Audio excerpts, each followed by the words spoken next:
entrar al evento, en donde además había pues unas conferencias, una presentación de música. Entonces fue un evento así que nos llenó de mucha alegría. Y bueno, pues ahora estamos de regreso. Y bueno, platicarles un poquito antes de comenzar algo que me acaba de ocurrir hace un momentito cuando venía hacia acá. Yo estaba pensando, tengo mucho casi permanentemente estoy acá en la Ciudad de México, casi cada semana, cada 15 días tengo la oportunidad de estar acá por diferentes motivos. Y ahora, y casi siempre estoy hospedada aquí en lo cercano, en el centro histórico y demás, que me gusta mucho además esta zona, ¿no? Y hoy, por azares del destino, quedé en el sur de la ciudad, ¿no? Entonces, cuando venía de camino, yo estaba pensando, dije, hay tantas veces que vengo a la Ciudad de México y con todo esto que se habla de la inseguridad y de la violencia y todo eso, que a mí nunca me han asaltado, nunca me ha pasado nada, o sea, siempre he estado como tranquila en la ciudad y todo, ¿no?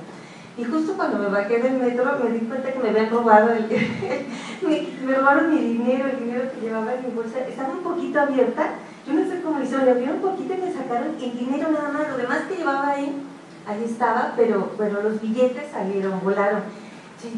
Yo creo que invoqué en la ciudad de los Tlatoanes, invoqué a los dioses equivocados, ¿no? Entonces dije, bueno, ahora espero en esta charla invocar a nuestras diosas y a nuestras ancestras, ahora sí no equivocarme y bueno, que nos ocurran cosas mejores, ¿no? Y yo quise traer primero a la reflexión algo respecto de esto de los derechos sexuales y los derechos reproductivos. En la primera década de la epidemia del SIDA, las campañas contra la transmisión sexual del virus del VIH-Sida se basaban en dos ideas clave: luchar contra la promiscuidad y amenazar con un genérico otro peligroso. El que ve la cara no ve el SIDA, ¿se acuerdan? Si no te cuidas vas a contraer el SIDA.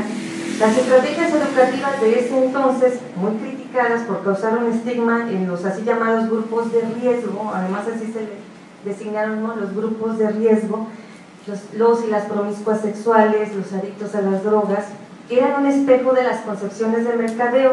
Lo que se vendía entonces era el peligro amenazador y una idea genérica de la responsabilidad individual frente al riesgo del VIH-Sida. Este trabajo, que parecía ser completo, se organizaban conferencias, se producían panfletos con informaciones médicas, pensando que al consumidor se lo podría convencer de forma racional a comprar la idea de cambiar su conducta. A principios de los años 90, como resultado del esfuerzo de un gran número de activistas, educadoras y educadores de la salud que buscaban mejores resultados, surgió en las comunidades homosexuales americanas el concepto de sexo más seguro, una mezcla de prácticas con el uso de condones que se empezó a promover para todas y para todos. Así es como comienza en esa época el tema del VIH-Sida, con este generar miedos.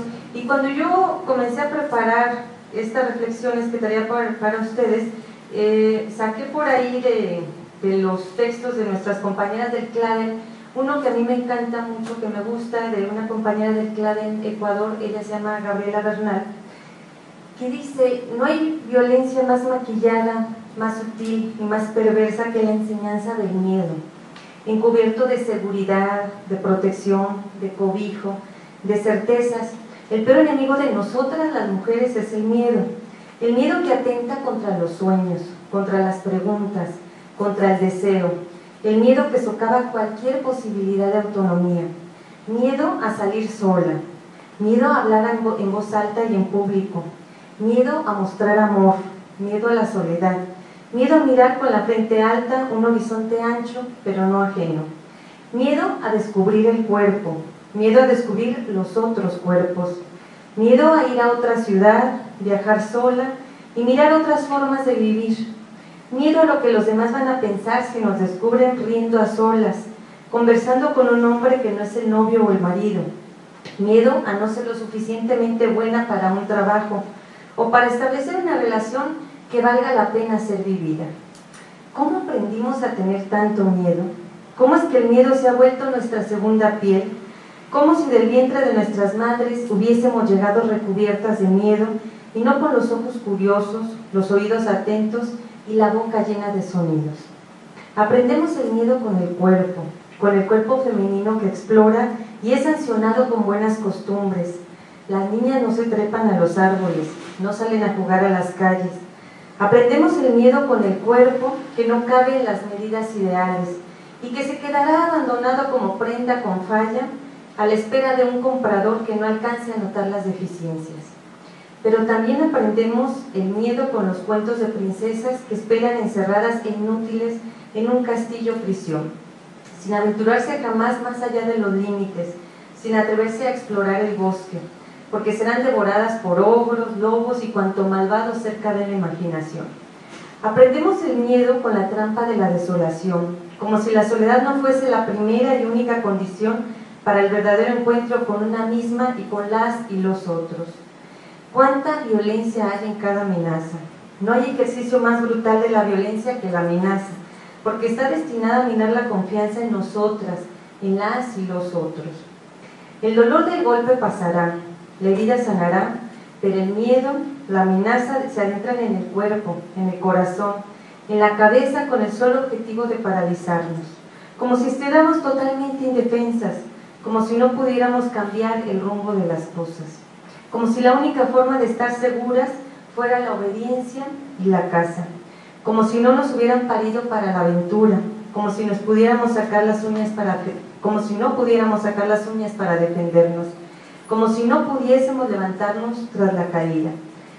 No hay violencia más encubierta que cortarnos las alas a cuenta de una falsa seguridad que nos priva del más elemental derecho al gozo de descubrir y descubrirnos como sujetas de este mundo ancho y tan propio.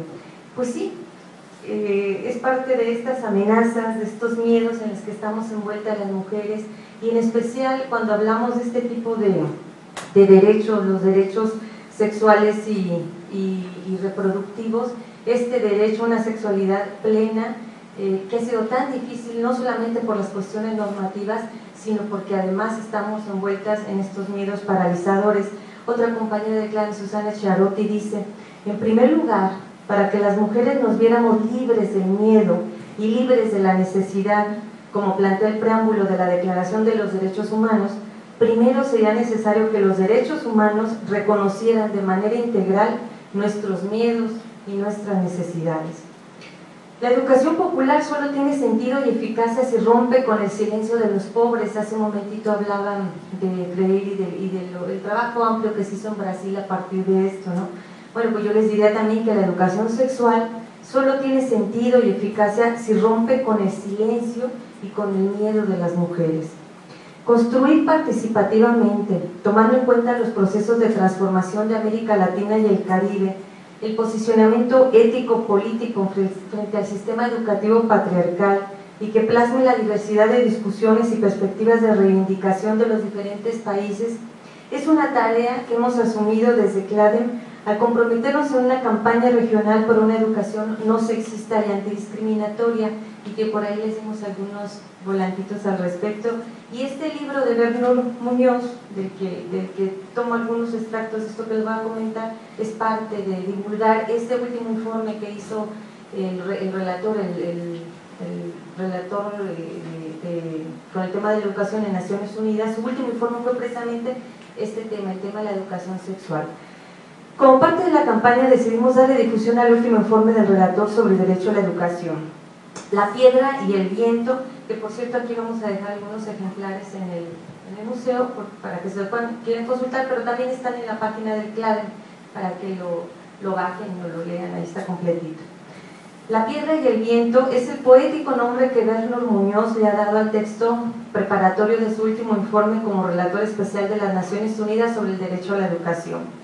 Cierra con este informe sobre el derecho humano a la educación sexual integral el ciclo de sus informes dedicado a visibilizar las violaciones del derecho a la educación.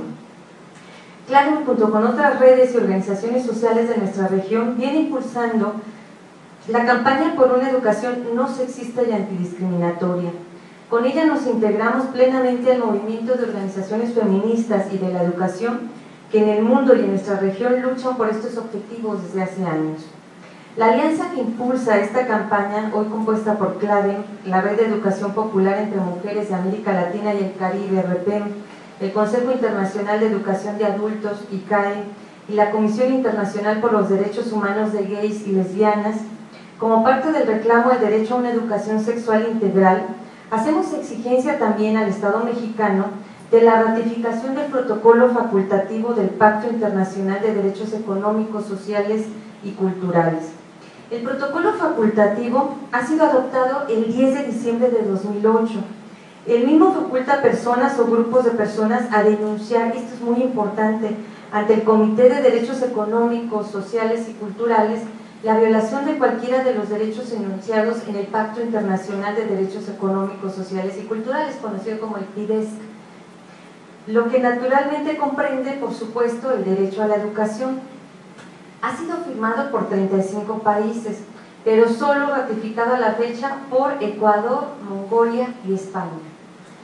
Para su entrada en vigor se requiere que hayan pasado 3 meses luego de la ratificación de al menos 10 países. Para que surta efectos en cada país, también deberán pasar 3 meses más después de que el mismo sea ratificado mediante aprobación del mecanismo constitucional establecido por el país.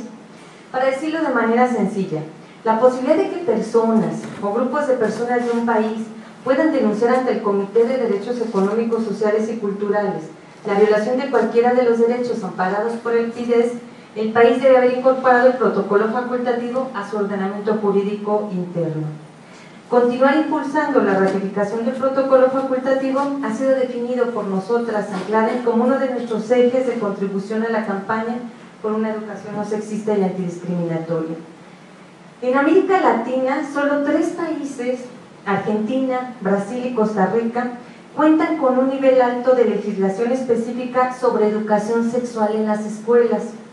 En la mayoría de los países, Bolivia, Chile, Colombia, Ecuador, El Salvador, Honduras, Nicaragua, Perú, República Dominicana, Uruguay y Venezuela, se registra un nivel medio. Otros países cuentan con un nivel bajo, Haití, México y Panamá. O sea, el tema de la educación sexual de nosotros está a esos niveles, ¿no? Mientras que 9 países reportan que no existe legislación al respecto: Antigua y Barbados, Bahamas, Guyana, Jamaica, Paraguay, Santa Lucía, Surinam y Trinidad y Tobago. Por lo demás, es evidente que la existencia de legislación no significa la efectiva implementación de los programas educativos. El derecho a la educación incluye el derecho a la educación sexual, el cual es un derecho humano en sí mismo, que a su vez resulta condición indispensable para asegurar que las personas disfrutemos de otros derechos humanos como el derecho a la salud, el derecho a la información y los derechos sexuales y reproductivos. La educación sexual debe prestar particular atención a la diversidad, pues todas las personas tienen derecho a vivir su sexualidad sin ser discriminadas en razón de su orientación o preferencia sexual o identidad de género. La educación sexual es una herramienta fundamental para acabar con las discriminaciones contra quienes viven una sexualidad diversa. La protección del derecho humano a la educación sexual integral resulta de especial relevancia para asegurar a las mujeres su derecho a vivir libres de violencia y de discriminación por motivos de género, habida cuenta de las relaciones históricamente desiguales de poder entre mujeres y hombres. La clara diferenciación entre los distintos fines de la reproducción y de la sexualidad es uno de los hallazgos que desde el propio nombre ha señalado la campaña por una Convención Interamericana de Derechos Sexuales y de Derechos Reproductivos, en el que estamos inmersas desde hace algunos años diversas feministas y colectivos en América Latina. La reproducción de la especie ha sido a lo largo de los siglos el mandato obligado para las mujeres que hizo de la maternidad, querida o no, nuestra identidad y nuestro destino de mujeres. Por eso mismo, durante siglos de patriarcado, a las mujeres nos fueron negados los derechos sexuales. El placer, como la ciencia, fueron fruto prohibido para nosotras. Si lo alcanzamos algunas veces, fue bien como subsidiario del placer del otro, o castigado con todo el rigor de las leyes escritas o no, pero igualmente rigurosas. Fue necesario que nosotras mismas reconociéramos el derecho a ser dueñas de nuestros propios cuerpos, para que pudiéramos reivindicar nuestro derecho a una maternidad libremente asumida y al placer y al goce. En definitiva, el reconocimiento de nuestros derechos sexuales y nuestros derechos reproductivos.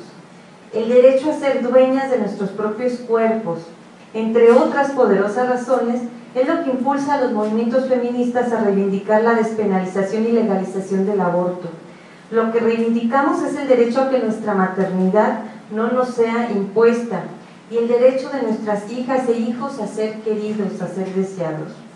Y aquí traigo la reflexión de Moriana Hernández, también compañera del CLADEM, en el prólogo del libro de La piedra y el viento, que señala: para la mayoría de las pioneras feministas del siglo XIX y principios del XX, el derecho al voto fue su bandera principal. Ello dio lugar a la designación restrictiva del sufragismo al movimiento de esa época. Digo que es una designación que reduce la amplitud del movimiento porque las propiamente sufragistas fueron contemporáneas de otras mujeres que concebían la igualdad de salarios entre hombres y mujeres como el nudo gordiano a desatar para lograr la liberación de la mujer. En plena época victoriana tampoco faltaron las que tuvieron la sagacidad y la valentía de denunciar la doble moral sexual y hasta hacer de la educación sexual y el amor libre una de sus banderas. Las distintas posiciones de estas mujeres insurrectas, por ejemplo sobre la prostitución o la trata de blancas, que así le llamaban, dan cuenta de que desde los albores de la primera ola la sexualidad estaba presente en sus debates y en sus luchas. De ellas y tantas otras que individual o colectivamente pelearon por los derechos sexuales y los derechos reproductivos de las humanas, somos deudoras las feministas latinoamericanas. Ellas son nuestras ancestras y gracias a ellas pudimos en la segunda ola acuñar la consigna: educación sexual para decidir, anticonceptivos para no abortar, aborto legal para no morir. Consigna lastimosamente vigente que sigue marcando uno de nuestros nortes de luchas y esperanzas.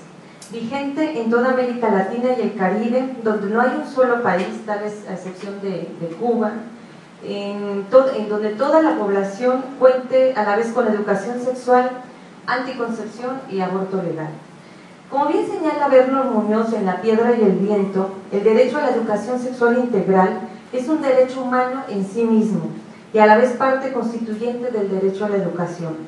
Educar en sexualidad no es informar, es construir, es desarrollar, potenciar, formar, abrir caminos.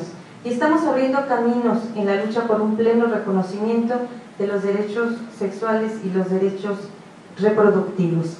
Y bueno, pues hacemos un llamado a las diosas y a las ancestras que han hecho estos caminos, primero para ir eliminando estas amenazas, estos miedos que imposibilitan, que nos constriñen, que nos amarran, y abrir los caminos que tengamos que abrir para de veras tener una vida libre de violencias y con posibilidad de acceso a la justicia en todos los sentidos, también en este sentido, en el derecho al placer, al gozo, al disfrute y a una sexualidad plena. Muchas gracias.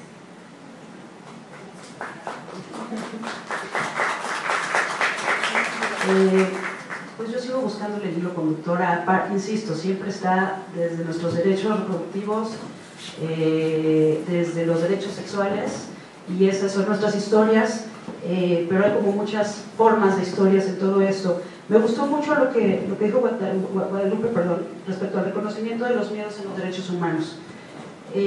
Siempre he pensado que hay que tener cuidado con lo que nombramos. Te pasó en tu anécdota antes de llegar aquí.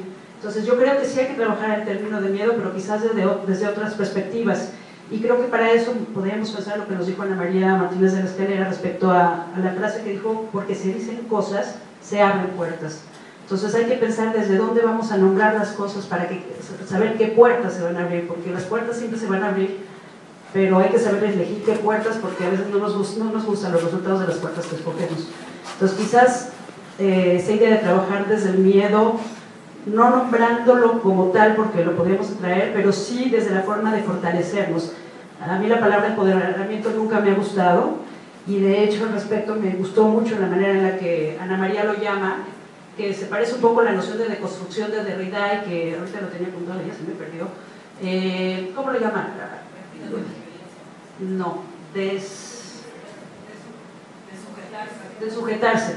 Me parece más liberador de sujetarse de un modelo sea el del miedo o sea el del sometimiento o el de la dominación, y poderse mover del lugar e irse hacia otro lado, de mayor libertad, de mayor autonomía y de poderse contar a sí mismo otra historia, que es lo que nos ha estado diciendo Guadalupe, contarse otra historia distinta que nos pueda cambiar esa realidad, ¿no? Entonces yo pienso que en ese tipo de cosas, en esas palabras, en esos conceptos, son los que tenemos que trabajar desde todos estos espacios, desde lo jurídico, desde la academia, desde el activismo, desde la experiencia propia de cada una de las mujeres. Finalmente, y volvemos a lo que nos decía Alma hace rato, o lo que tomé de lo que Alma nos dijo, es este asunto de la narrativa, de la forma en la que nos contamos las cosas, que sigue siendo este hilo conductor.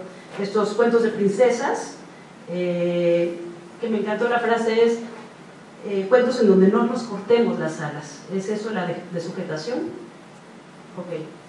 Y bueno, ahora tenemos el gusto de recibir a Dafne Cuevas, que ya dijimos que no es del colectivo Consorcio para el Diálogo Parlamentario y la Equidad, que no somos nada, que somos en realidad, y las dejo con ella para después pasar a la sesión de preguntas y respuestas. Gracias, Lucia.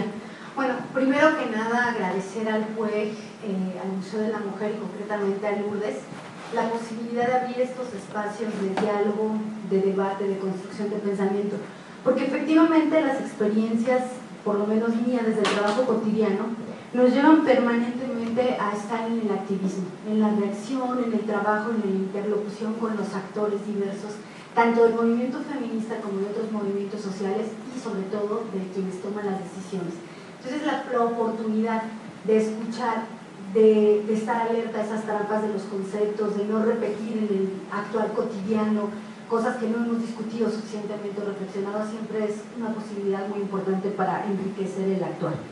Sin lugar a dudas, los discursos y los conceptos se institucionalizan a través de las leyes.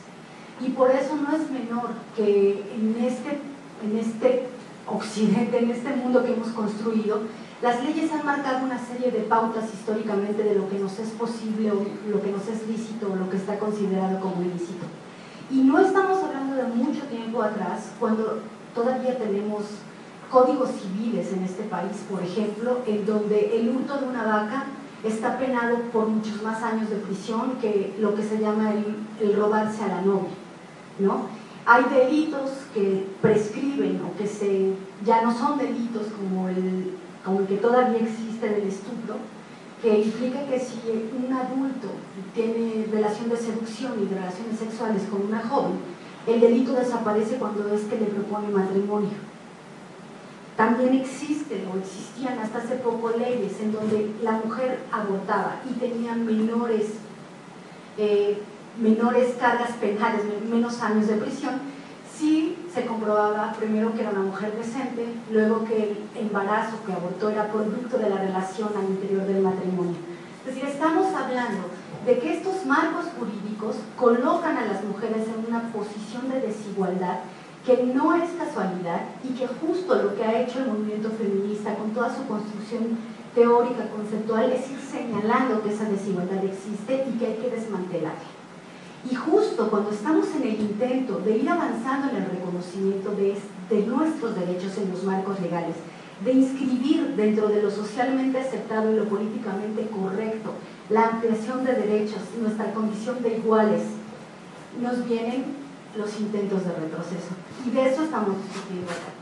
¿Qué pasa cuando venimos de una década, que fue los 90, en el que dimos un avance importantísimo en el ámbito internacional, con grandes conferencias de las Naciones Unidas donde se reconocen marcos muy amplios de derechos para las mujeres, y nos vamos las feministas que estuvimos ahí como movimiento celebrando que esta era la puerta para llegar a nuestros países a aterrizar esos mismos marcos internacionales a los marcos jurídicos locales e ir avanzando en pro de los derechos de las mujeres.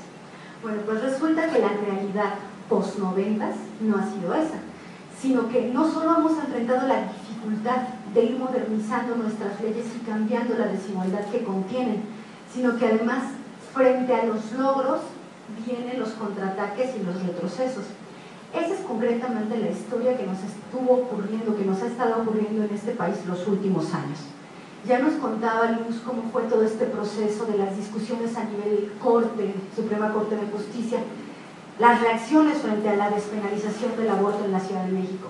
Pero hay una reacción muy importante que yo creo que nos costó medir al movimiento feminista, sobre todo a un movimiento que trabaja más acuerpado desde la institucionalidad de las organizaciones, y fue qué significaba en términos nacionales lo que estaba pasando en un espacio local. Tenemos una disparidad política, geopolítica en este país que parte de las independencias de nuestras entidades federativas, que no se contempló suficientemente y entonces no se midió el impacto que podía ser, digamos, el intento de venganza, que hoy llamamos la reacción virulenta de los grupos conservadores. Y eso es algo que a partir de reconocerlo nos ha permitido, me parece, articularnos desde otro lugar con compañeras en las entidades federativas y juntas intentar reaccionar de manera más estratégica frente a lo que estaba pasando con los cambios constitucionales. Que las reformas constitucionales en los estados no tienen una afectación concreta en la penalización o en la interrupción, eso es totalmente cierto. Que tiene afectaciones también, y hay dos que son totalmente prioritarias desde diversas discusiones que hemos dado. Por un lado, en lo concreto, si tú piensas o tú pones en el marco jurídico más importante de una entidad que la vida es vida desde el momento de la concepción y han llegado al grado de decir que un óvulo fecundado es una persona, entonces toda la anticoncepción que opera en este post-fecundación está en riesgo o podría estar en riesgo. Entonces, por un lado, una pensaría de inmediato en las de por sí resistencias que han tenido para la anticoncepción de emergencia los gobiernos o la Secretaría de Salud en general.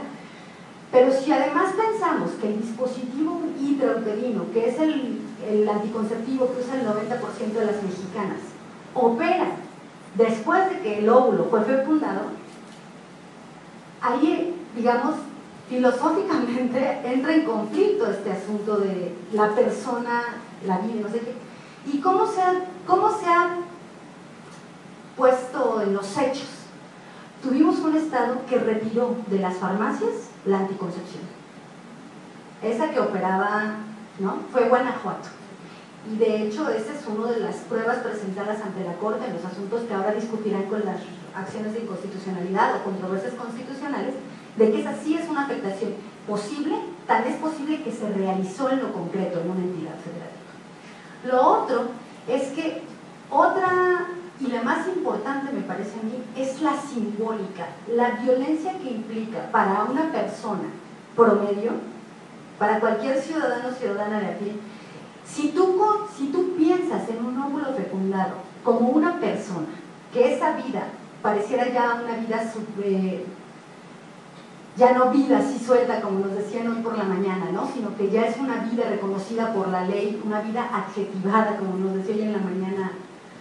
El asunto es que lo que ha pasado es que la gente denuncia a las mujeres.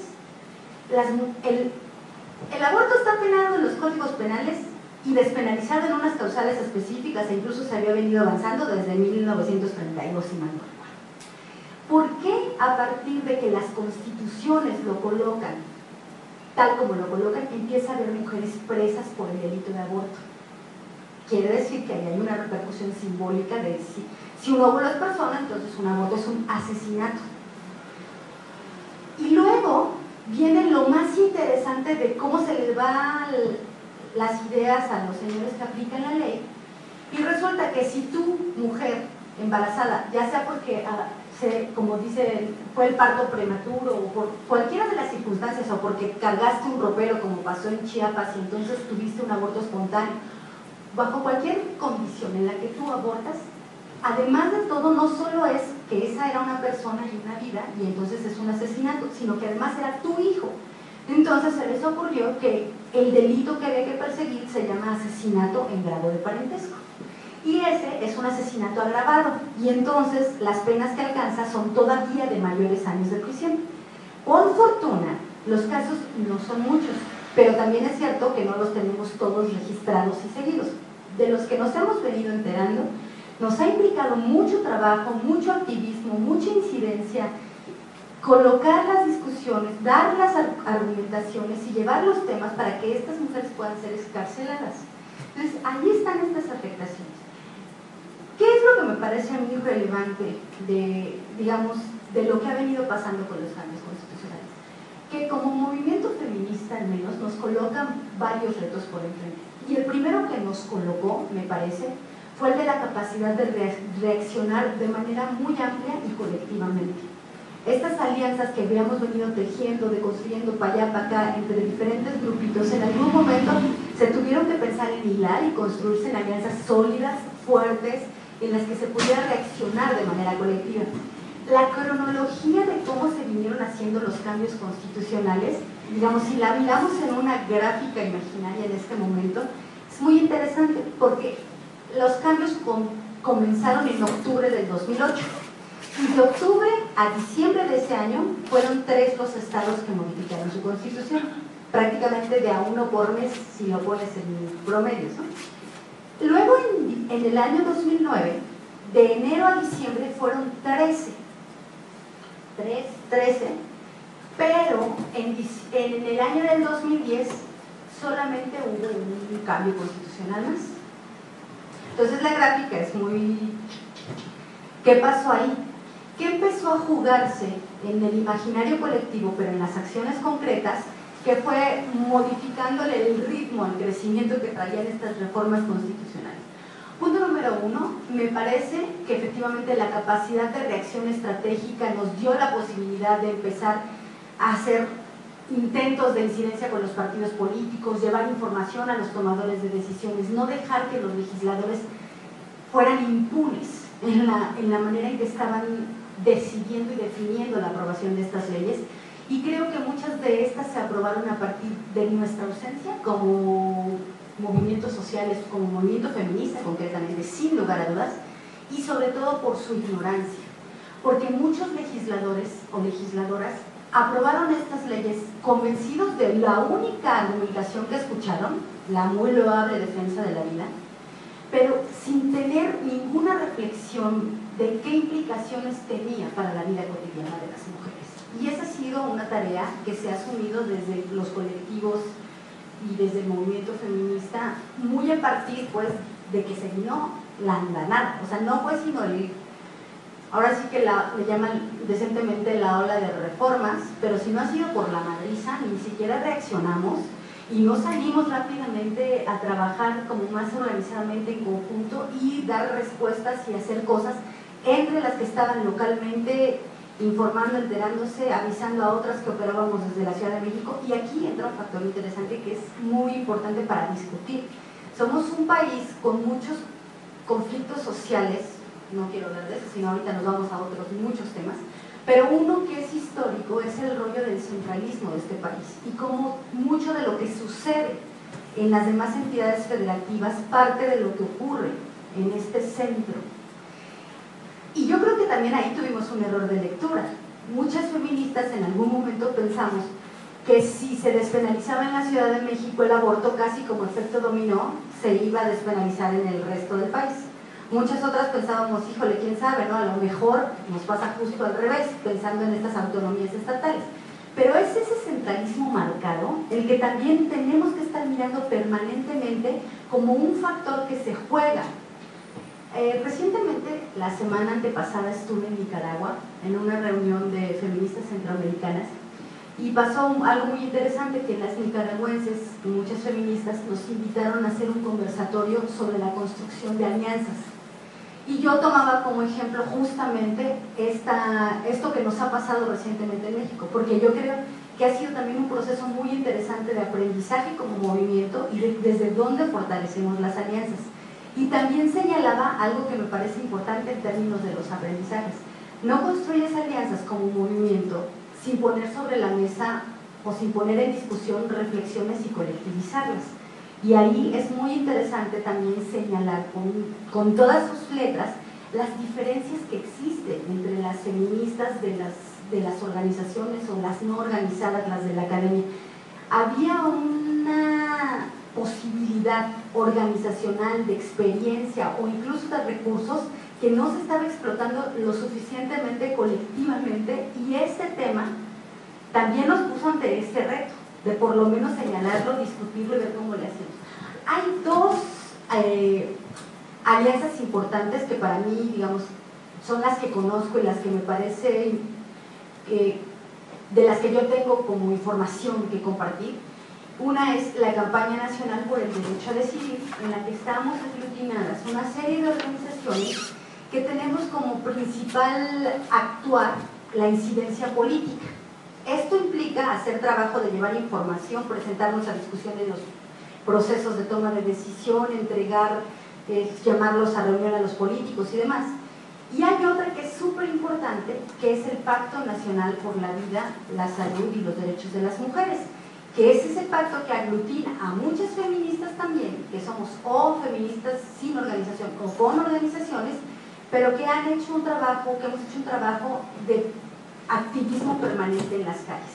Entonces, pensar en cómo la combinación de estos dos espacios ha tenido un impacto en cómo se ha venido cambiando el devenir de la toma de decisiones, me parece es algo que tenemos que seguir discutiendo y revisando, porque lo que está en juego es justo esos marcos legales que dan un sentido u otro a los derechos de las mujeres y que, como vemos, no necesariamente, digamos, han sido benéficos, ¿no?, en estas transformaciones últimas.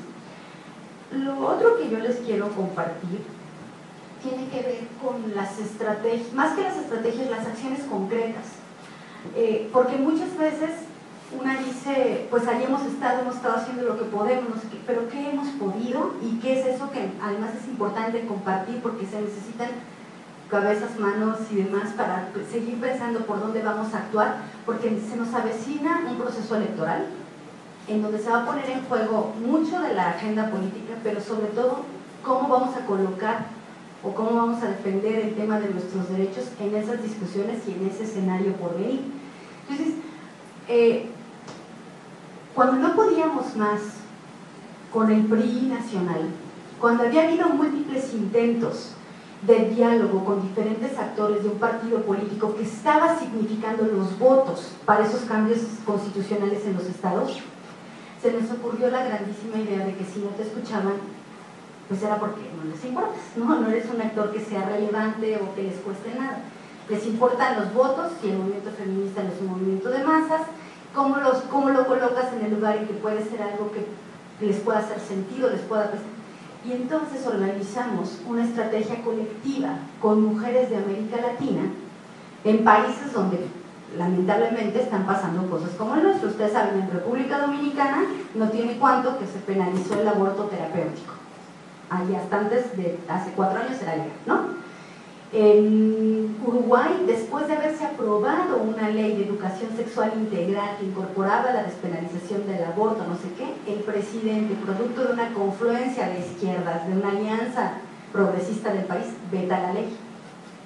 En Chile se retira de todas las clínicas de atención del sector salud, digamos, de las clínicas gubernamentales, la anticoncepción de emergencia.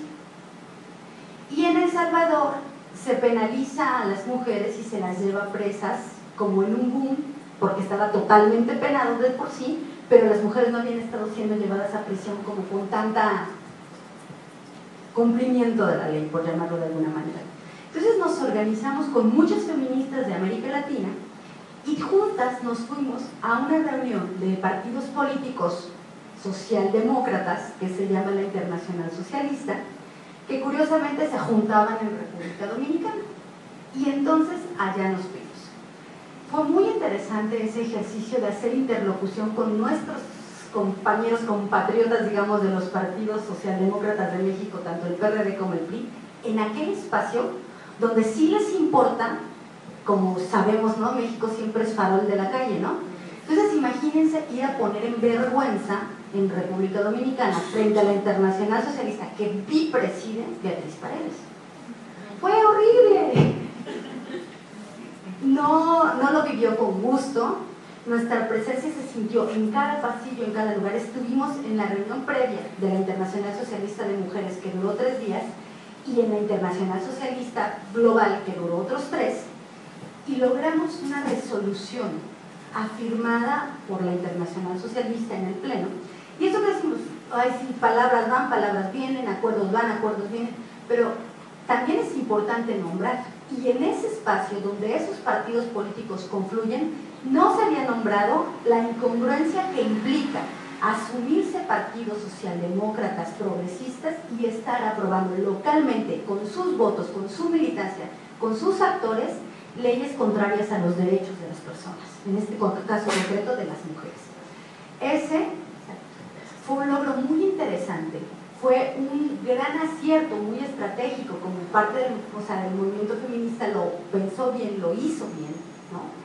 Y resulta que prácticamente al otro día de la regresada a México, sale una publicación que nos debía hacía como 2 años la señora presidenta de ese partido, que se llamaba Aclaraciones o algo así, no sé si lo recuerdan, en donde explicaba que no es que ella estuviera en contra del aborto, pero que no es que se hizo un poco de bolas, pero finalmente fijó una posición que sí fija desde un liderazgo frente a un partido político una serie de acuerdos a cumplir. Y entonces hubo un acercamiento con el organismo de mujeres priistas, que tiene legisladoras en activo en todos los congresos, y empezaron a establecerse acuerdos de argumentar en contra de estas leyes, de tener claro y de hablar con sus correligionarios, con sus compañeros de partido, de por qué no se debían aprobar. Y desde entonces, digamos, 6 de las leyes que habían estado colocadas como iniciativas ya no se aprobaron en el fast track. Ahí sigue, no que no esté el riesgo siempre latente de que nos sigan aprobando este tipo de reformas. Otro ejemplo muy claro de acciones de incidencia es que había votos de gente del PRD. Como saben, el PRD es un partido de izquierda que tiene un ideario político puesto en el papel muy claro, en el que, entre otras cosas, se compromete y asume como parte de su agenda, los derechos sexuales y reproductivos de las mujeres. Con todo, teníamos por lo menos 3 despistados legisladores del PRD en todo el país que también habían sumado su voto a la aprobación de este tipo de leyes. Y nos parecía que no podía ser impune, que a ese grupo político le tocaba también hacer algo con esta gente que está siendo incongruente con su plataforma, con su ideario y no sé qué, pero sobre todo que un voto puede ser la diferencia. Ustedes saben, en los congresos la cosa es de sumar. Aquí, digamos, puede pasar por los procesos reflexivos de acercar información y lo que sea, pero los votos se cuentan y un voto puede ser el fiel de la balanza. Entonces decíamos, qué riesgo que estos sean el voto definitivo para que una ley de este tipo se apruebe, ¿no? Entonces nos fuimos al congreso del PRD, el 12º congreso que tuvieron en Huastepec, que además se llamaba Refundacional, y ahí nosotras nos metimos, estuvimos cabildeando, estuvimos hablando con todas las corrientes, porque además había que ponernos de acuerdo con por lo menos 5 corrientes, ¿no?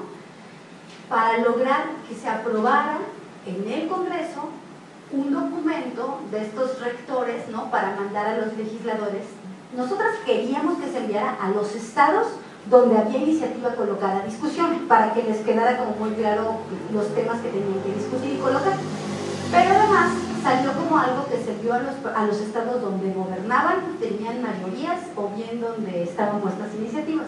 La verdad es que fue muy interesante, en ese momento discursivamente, o digamos, para decir cosas de cara a la luz pública y colocarse además como un partido congruente, ellos mismos les sirvió mediáticamente. Pero lo cierto es que el movimiento feminista, o muchas de las que estamos en este activismo y seguimiento, lo pudimos utilizar muy bien cuando estaba el tema de que se votara en Tlaxcala, porque era uno de los estados con iniciativa. Entonces había en Tlaxcala 4 legisladores del PRD, de los cuales 3 habían firmado la iniciativa aprobándola. Entonces ese documento sirvió para que supieran que los iban a expulsar del partido, que iban a ir a un proceso disciplinario, no sé qué, y sobre todo las alianzas al interior del propio partido. La entonces secretaria fue personalmente, les dijo, hay este acuerdo, no sé qué, retiraron sus firmas, y esos 3 votos fueron la diferencia para que en Tlaxcala no se aprobara. Entonces, como historias de este tipo, del actuar cotidiano, del estar en enlace, son importantes, y sobre todo nos dejan saber cuáles son las cosas que tendríamos que estar pensando, haciendo y actuando de cara, yo les decía, al siguiente proceso electoral. Yo termino diciendo que mi apuesta está por la fortaleza de estos procesos estratégicos que hemos construido desde el Pacto Nacional y desde la Campaña Nacional por el Derecho a Decidir, siempre con la idea de que se sumen nuevas ideas y nuevos quehaceres en parte de todo el actuar feminista. Pero yo decía, o he dicho un poco, que la idea es que nos pase como en Brasil, pero al revés. Que el tema de los derechos sexuales y reproductivos de las mujeres y del derecho al aborto sí sea un tema que está puesto y que se está jugando y que no es un tabú tocar y que se enuncia y que se menciona, pero que quede claro que lo políticamente correcto es el respeto de nuestros derechos. Yo creo que no podemos bajar la guardia sobre eso, así como decía al final un poco Luz. Yo creo que en nuestros discursos tenemos que colocar cuál es la cosa que no afecta. Yo creo que en nuestros discursos tenemos que colocar que lo políticamente correcto es el respeto irrestricto no solo a los marcos internacionales, sino incluso a los marcos locales y a las sentencias de la Corte, y no dejar que nadie se nos baje de discutir el tema y de decir a qué se compromete con el respeto de estos derechos. Gracias.